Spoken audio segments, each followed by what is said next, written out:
자, 오늘 순서는 이미 프로그램으로 보시고 계시겠지만요.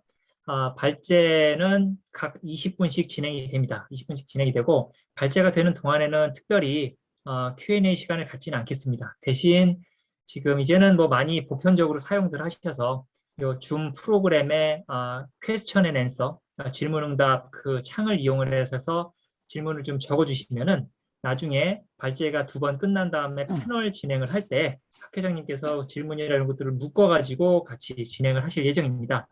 요 부분 좀 양해를 부탁드리겠습니다. 자, 그러면은 시간이 되어서 첫 번째 발제를 시작을 하겠습니다. 조금 전에 소개해드렸던 전 에너지 경제연구원장이시고요. 이제 인천대학교 손양훈 교수입니다. 2050 탄소 중립 과연 가능할 것인가? 원자력 역할과 전망으로 좋은 말씀 듣겠습니다. 여러분 큰 박수로 맞이해 주십시오. 네, 반갑습니다. 인천대학교 손양훈입니다. 이 자리에 저를 초청해서 이렇게 말할 기회를 주셔서 너무 고맙습니다.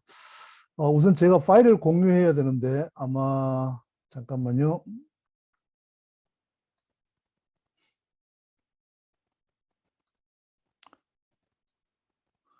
잘 보이시나요? 네. 네, 잘 보입니다. 네, 2050 탄소 중립 과연 가능할 것인가? 그리고 부제로 이제 원자력 역할과 전망인데요. 원자력의 역할과 전망에 대해서 너무나 많이 다 잘 알고 계시는 분들이셔서 과연 이 탄소 중립이라는 게 어떤 상황에 있는가를 좀 말씀드리는 걸로 제 주제의 대부분을 잡도록 하겠습니다. 우리나라가 갖고 있는 에너지의 어떤 상황을 먼저 좀 이해하고 넘어가야 됩니다. 사실은 우리나라는 크게 2가지의 키워드로 에너지를 설명할 수 있습니다. 부존하는 자원이 거의 없다. 에너지 집약적인 산업 구조를 가졌다. 이렇게 얘기할 수 있습니다. 이 2가지는 굉장히 모순적입니다. 자원이 많아서 에너지 집약적인 산업을 가지든지 아니면 자원이 없으면 에너지 집약적 산업을 가지지 말아야 되는데 이 2가지 아주 모순적인 키워드를 우리 에너지 산업에 갖는 아주 공통의 이런 말을 우리가 어떻게 잘 이해하느냐가 우리나라 에너지 정책을 정하는데 굉장히 중요하다 이렇게 저는 생각을 합니다. 이런 나라가 이번 정부 들어와서 이제 많은 일들이 있었습니다. 탈원전도 했고 탈석탄도 하고 있고 에너지 전환, 그린 뉴딜, 그리고 탄소 중립과 같은 아주 무모한 정책들을 아주 무리하게 휘둘러 왔습니다. 그러다 보니까 어느새 에너지 정책이 없어진 것 아닌가 하는 생각이 들 정도입니다. 물론 이 정부도 전력 수급 기본 계획도 만들고 에너지 기본 계획도 만들고는 있지만 이게 우리가 갖고 있는 어떤 과학적 사실에 대해서 무시하고 검증되지 않은 기술을 마구 받아들일 수 있는 것처럼 얘기를 하면서 계획을 만들다 보니까 또 더 나아가서 비용에 대해서 아무런 생각이 없이 만들다 보니까 실현 가능한 에너지 정책이라고 보기 어렵고 그게 바로 제가 에너지 정책이 사라졌다고 생각하는 이유다 이렇게 생각을 합니다. 부전 에너지가 없으면서 고도화된 산업을 유지하고 있는 우리나라가 이렇게 급격하게 시행되고 있는 에너지 전환 내지는 탄소 중립 때문에 사실은 에너지 안보에 심각한 위협에 직면하고 있다는 게 오늘 제가 드릴 말씀의 주 내용입니다. 2050년 탄소 중립 선언은 작년 이맘때 아직 1년이 채 안 됐습니다. 10월 28일쯤에 탄소 중립 계획을 처음 천명한 이후에 아주 아름다운 말입니다. 우리도 국제사회의 책임 있는 일원으로서 세계적 흐름에 적극 동참해야 되고 기후위기에 대응은 선택이 아닌 필수다 이렇게 얘기를 하게 되었습니다. 그 이후에 1년에 걸쳐서 이제 탄소 중립 위원회도 만들고 탄소 중립 시나리오도 발표하고 탄소 중립 기본법도 통과하고 또 이어서 NDC 탄소 배출 감축 목표 40%라는 정책까지 만들어내게 됩니다. 불과 1년이 지나고 난 다음에 이렇게 보니까 요즘 탄소 중립에 대해서 얘기를 하기를 2가지 종류의 말이 있습니다. 하나는 탄소 중립을 조금 부정적으로 보는 사람은 이게 가야 할 길이긴 하지만 어렵다 이렇게 얘기를 하고요. 탄소 중립에 대해서 좀 긍정적으로 얘기하는 사람은 어렵지만 가야 할 길이다 이렇게 얘기를 합니다. 2가지 용어를 거꾸로 함으로써 이제 어디에 방점을 두느냐를 갖고 표현을 하고는 있습니다. 이 2가지 말밖에 없다는 겁니다. 이게 아주 심각하다는 겁니다. 제가 드리고 싶은 말씀은 탄소 중립이 뭔지를 우리는 대부분 다 잘 모릅니다. 말로야 용어야 알고 있지만 그게 우리에게 어떤 일을 의미하는 것이고 그런 일이 일어나게 되면 우리는 앞으로 뭘 감당해야 되는가에 대한 아무런 개념 없이 그냥 탄소 중립에 대한 아주 무한 강조와 이 2가지 말들 서로 상반되어 보이지만 사실은 같은 범주에 있는 말들만 있다 이런 겁니다. 제가 오늘 드리고 싶은 말씀은 탄소 중립이라는 게 도대체 뭔가를 좀 실제로 어떤 것인가를 좀 얘기를 해보고자 합니다. 먼저 에너지에 대한 이해가 좀 필요합니다. 우리가 한 해 동안 쓰는 에너지를 예를 들어서 왼쪽에 있는 노란 동그라미로 표현한다면 아주 많은 양입니다. 최종 에너지로 따지면 231.4 100만 TOE 정도 됩니다. 2019년 데이터입니다. 이 가운데 81%를 우리는 화석 에너지를 직접 소비하는 겁니다. 화석 에너지를 그냥 태우는 거죠. 자동차에서 산업용으로, 도시가스로, 뭐 짬뽕집에서 화덕으로 쓰는 모든 거는 전기를 통하지 않고 화석 에너지를 직접 소비하는 겁니다. 반면에 오른쪽 상단부에 있는 화석 전기 소비는 전체 19%에 불과합니다. 최종 에너지의 19%만 전기를 소비하는데 그 19% 전기마저도 대부분은 화석 에너지로 생산을 하고, 실제로 화석 에너지가 아닌 걸로 전기를 만드는 것은 오른쪽에 있는 바처럼 보이는 원자력과 신재생밖에 없다는 겁니다. 즉 이 두 개를 합쳐봐야 6.4%이고 원자력은 전체 에너지의 5%이고 신재생은 불과 1.4%에 불과하다. 이게 우리가 쓰고 있는 에너지의 전체 구조입니다. 즉 말하자면 81%의 화석 에너지를 직접 소비하는 것을 모르고 우리가 흔히들 전기만 자꾸 얘기를 하니까 전기로만 탄소 중립을 자꾸 얘기하는데, 실질적으로 탄소 중립의 제일 큰 문제는 이 화석 에너지를 직접 소비하는 여기에 있습니다. 화석 에너지는 도대체 누가 쓸까요? 이 81%의 화석 에너지는 주택과 건물과 자동차와 그리고 그 많은 산업체들이 석탄과 석유와 천연가스라는 화석 에너지를 직접 태우는 겁니다. 뿐만 아니라 19% 전기조차도 사실은 상당 부분을 화석 에너지로 만든다는 걸 알아야 합니다. 근데 우리가 이 화석 에너지를 태우지 않는 탄소 중립이라는 세상에 가게 되면 모든 에너지의 사용을 엘렉트리피케이션을 해야 됩니다. 전기화를 해야 됩니다. 즉 우리가 전기를 통해서만 에너지를 써야지만이 탄소 중립을 도달할 수 있다는 겁니다. 그렇게 하기 위해서는 우리가 전체 전기를 지금 생산하는 것보다 3배 정도, 최소한 3배 정도의 전기가 필요하다는 게 전기화의 문제라는 겁니다.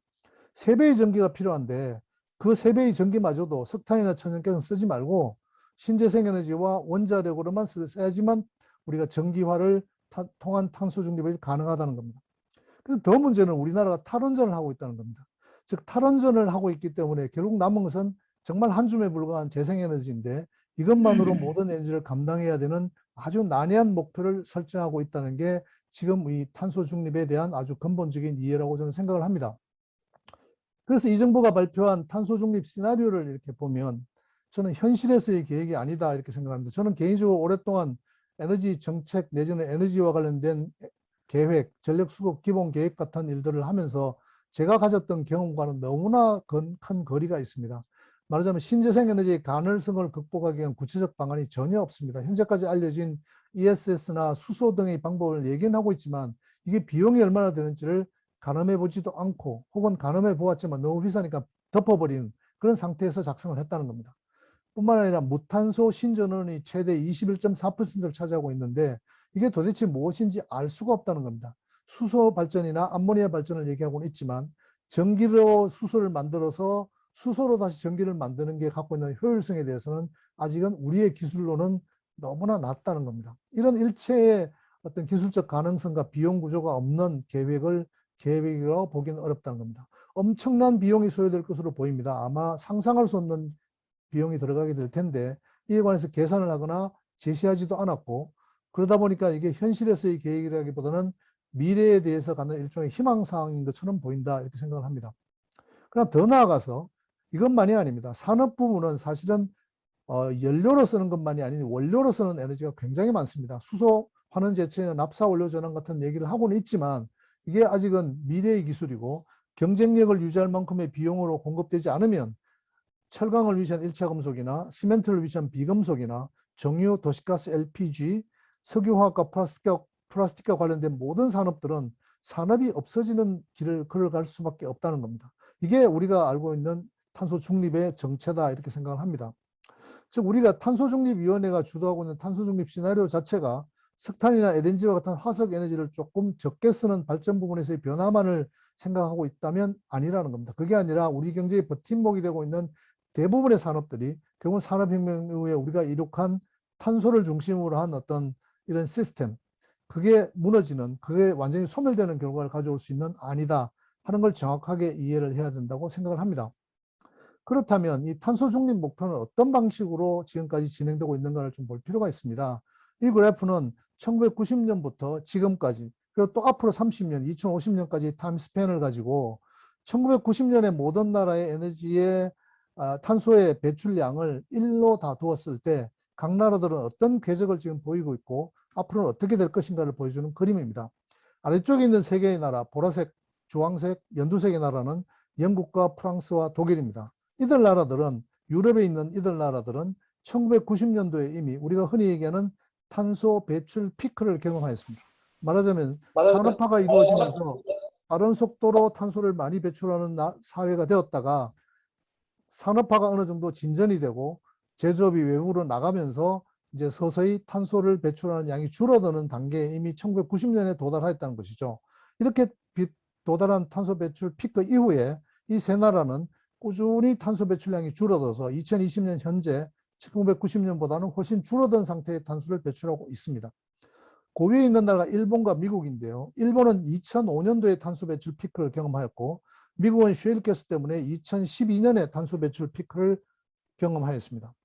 반면에 우리나라는 제일 위에 있는 남색 그래프가 우리나라인데 1990년도에 1.0에서 출발을 해서 2020년에는 무려 2.5에 도달하는 어마어마한 성장세로 탄소를 배출하는 나라가 되었고 이 과정에 우리나라가 빠른 속도로 산업화를 고도화시키는 기간에 해당한다 이렇게 얘기를 할 수가 있습니다. 따라서 우리가 똑같은 목표로 2050년에 탄소 중립을 가겠다 이렇게 얘기를 하게 되면 이들 나라, 유럽에 있는 나라들이 60년의 대장정, 우리가 문명사에서 어떤 나라가 산업화가 되고 또 산업화의 완숙기를 거친 다음에 탄소를 점점 줄여서 전국적으로 탄소를 배출하지 않는 나라로 가게 되는 그 60년의 대장정의 길을 가고 있는데 우리는 그것을 30년 만에 가겠다고 선언을 한 겁니다. 더더구나 우리는 아직까지도 탄소 배출 피크를 도달하지 못했습니다.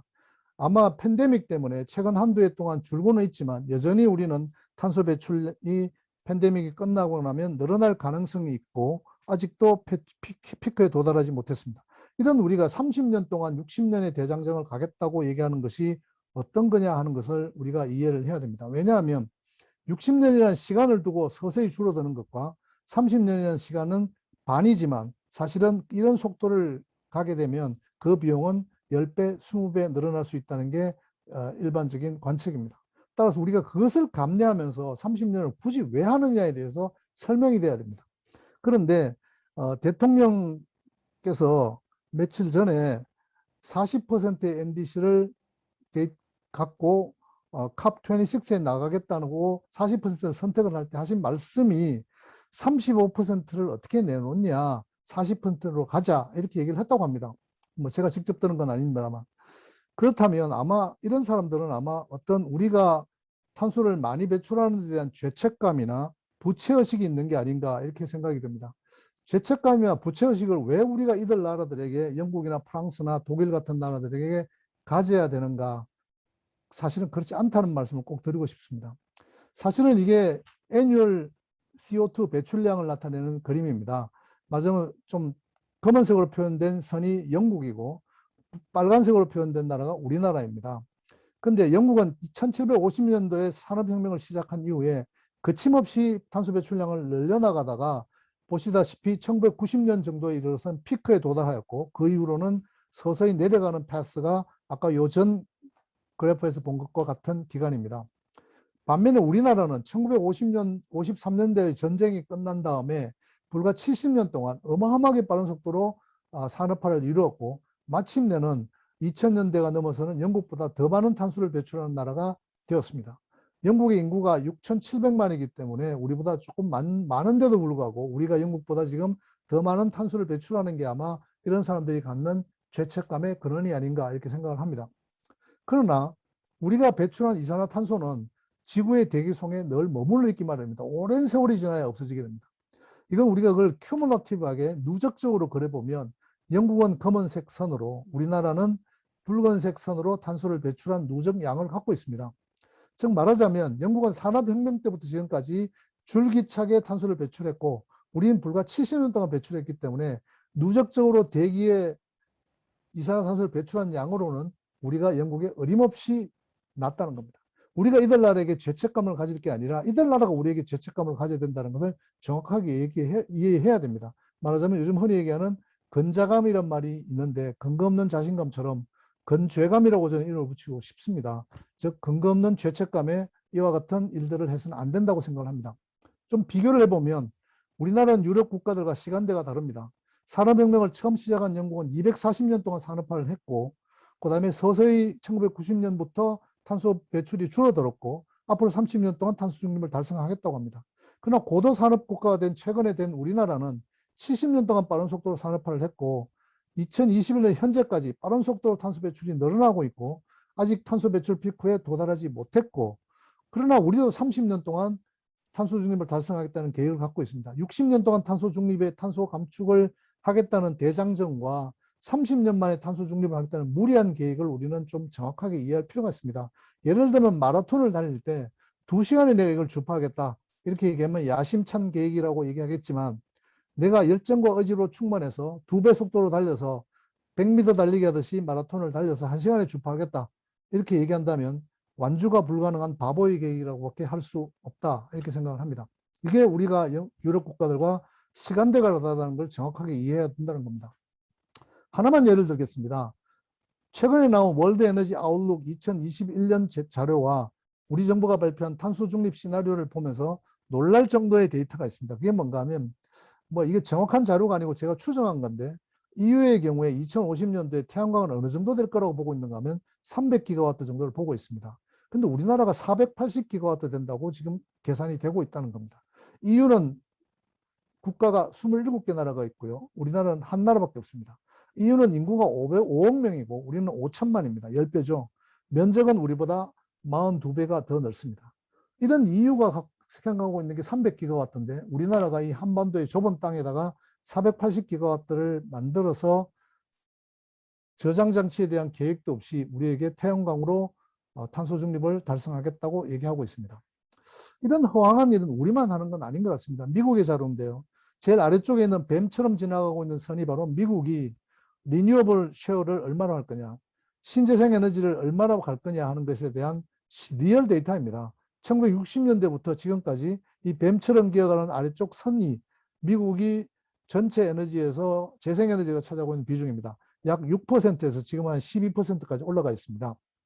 빠르게 올라가고는 있죠. 그러나 중간에 보면 점선으로 된 많은 작대가 하늘을 향해서 솟아가고 있는 걸 볼 수 있습니다. 이게 바로 그때 당시에 만들었던 재생에너지의 계획입니다. 그걸 들여다보면 카트 행정부가 만들었던 게 3번이고 클린턴 대통령 어드바이저리 커미티가 만들었던 게 4번입니다. 5번은 IPCC가 만들었고요. 6번은 구글이 만들었습니다. 즉 이렇게 아무리 만들어 봐야 현실에서 그와 같은 일들은 잘 일어나지 않는다는 겁니다. 현실에서 일어난 일은 제일 아래쪽에 일어난 것처럼 6%의 재생에너지가 무려 60년에 걸쳐서 12% 늘어난 게 현실입니다. 앞으로는 어떻게 될 것인가? 앞으로는 어떻게 될 것인가에 대해서는 뭐 사람마다 생각이 다르겠지만 그렇게 생각처럼 잘 되지는 않는다는 게 지금까지 우리가 알고 있는 생각입니다. 좀 다른 주제를 좀 말씀드리려고 합니다. 사실은 이것 때문에 좀 시간을 많이 서둘렀는데요. 글로벌 에너지 샥이 오고 있습니다. 이코노미스트라는 아주 유명한 잡지가 있는데 이 유명한 잡지의 표지는 늘 그 주에 우리 전 세계가 맞이하고 있는 가장 핵심적인 문제를 아주 재미있는 그림으로 표현하고 있기 때문에 시간이 없으면 이코노미스트 표지만 봐라 이렇게 얘기하고 있습니다. 이번 주에 이코노미스트의 표지가 더 에너지 샥입니다. 에너지 샤크가 오고 있다고 얘기하고 있습니다. 그 정체가 뭔가 하면 에너지 가격이 급등을 하고 있습니다. 전 세계가 글로벌 에너지 크런치에 몰리고 있는데 석탄 가격이 1년 전에 비해서 56불에서 243불로 뛰었고요. WTI는 41불에서 82불로, 헬리어브는 2.8에서 5.4불로, 우리나라에게 적용되는 JKM 스팟 시장, 가스 스팟 시장인 재팬 코리아 마크는 작년에 5.1불이었는데 MMBTU당 지금은 33.3불입니다. 10월 6일 날 우리나라는 무려 56.3불에 계약하기도 하였습니다. 놀라운 숫자입니다. 이렇게 어마어마하게 높은 가스가 들어오게 되면 아마 에너지 시장에는 어마어마한 변화가 올 거라고 저는 생각을 합니다. 컵26이 이번 달 말로 다가왔습니다. 따라서 이번 달 말에는 원래 기후변화 서밋이 있게 될 예정입니다. 각국의 대통령들이 다 모여서 정상 모임을 갖는 거죠. 근데 정상들이 지금 굉장히 당황하고 있습니다. 각 나라가 원래 생각했던 기후변화 서밋과 컵26의 분위기가 너무나 달라진 거죠. 영국은 호스트 컨트리인데 글래스고에서 하기 때문에 석탄 화력 발전소를 다시 빠르게 가동하고 있습니다. 급하니까. 독일도 마찬가지고요. 미국은 놀랍게도 갤런당 휘발유 가격이 3불을 넘었습니다. 제가 옛날에 유학 시절에 1불이었는데 이 생각이 듭니다. 뿐만 아니라 클린 일렉트리시티 퍼포먼스 프로그램이라는 청정 에너지 법안이 1,500억 불인데 뉴욕타임스의 보도에 의하면 이거를 아마 포기한 것 같습니다. 뿐만 아니라 민주당 내에서 이걸 통과하지 못했습니다. 바이든 행정부가. 따라서 바이든 행정부는 청정 에너지 법안이라는 가장 핵심적인 탄소 중립과 관련된 가장 핵심적인 정책이 포기한 상태 내에서 컵26에 가야 되는 처지에 몰렸습니다. 프랑스는 원전을 다시 확대하기로 했고요. 중국은 엄청난 전력 부족에 지금 시달리고 있습니다. 샨시성에 홍수가 나서 석탄광이 많이 침수가 되었고 호주로부터 들어오던 석탄을 수입 금지하면서 지금 정전이 심각한 상태이고 중국은 석탄을 다시 다 개발하라고 얘기했고 호주로부터 수입을 하기로 했고 석탄 발전소를 지금 돌리기 시작하였습니다. 그러다 보니까 시진핑 수석은 컵 미팅에는 안 가겠다 하고 불참을 이미 통보해 버렸습니다.